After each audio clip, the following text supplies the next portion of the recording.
Hello, magandang araw po mga kasaka at magandang araw po sa mga ating viewers dyan. Ah, Ngayon po, nandito po tayo ngayon sa taniman ng ating kasaka na kanyang inihanda. At dito po, alamin po natin yung mga tamang preparasyon sa pagtatanim ng gabi. Samahan po niyo ako mga kaibigan, mga kasaka. Tara po! Nandito na nga po tayo ngayon sa taniman na inihanda ng ating kasaka. At ito po, katatapos lang po niyang tabasin ngayon. Pinaararo na po ng ating kaibigan, ng ating kasaka. At ito lang pong nakalipas na araw, napataniman na po niya ng gabi. Yan po mga kasaka. Yan. May tanim po siyang gabi. Napakalawak po ng mga kanyang inihanda na taniman ng gabi. Yan po.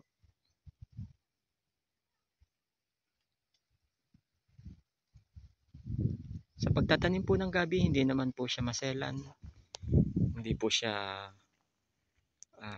kumbaga katulad ng ibang halaman na maselan. Ito po, basta nakapaglinis ka ng tataniman, at syempre, pwede po siyang hindi araruhin, pwedeng papatik lang, pasarol. Pero kung ikaw po ay may budget, pwede naman po siyang ipaararo, ipabungkal sa pamamagitan ng araro. Yan. Mas maganda po siyang tingnan kapag araro, at saka mas maganda po sa gabi kapag araro ang lupa. Mas kumbaga mayabo. Yan. Yan po, ilang araw lang po yan.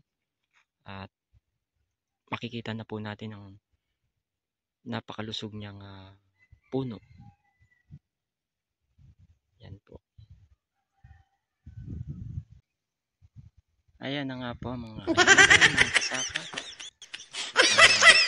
Nakita na po natin na may tubo na gabi na ang ating itinanim ng ating kasaka.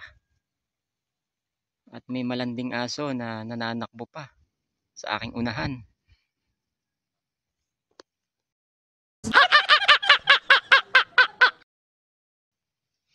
Ayan, kasaka, mga kasaka, ito po. May tubo na po ang iba. Ayan. Kitang-kita na po yung iba.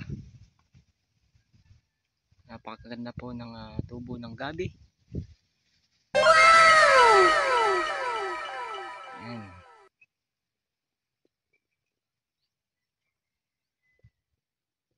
May malanding aso lang po na nananakbo sa unahan.